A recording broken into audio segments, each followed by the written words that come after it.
Het prostaatvoedingsproject wat wij vanuit het Erasmus Medisch Centrum voeren is een project om te kijken hoe goed mensen een voedingsverandering, dus in feite een lifestyleverandering, kunnen aangaan en ook die kunnen volhouden.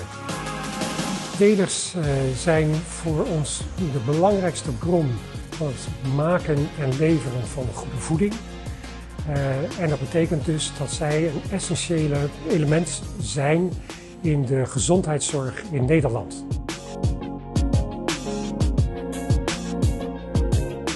Mijn oproep is, mensen die in de keten zitten, maak jezelf de NS of de NASA van de voedingsindustrie.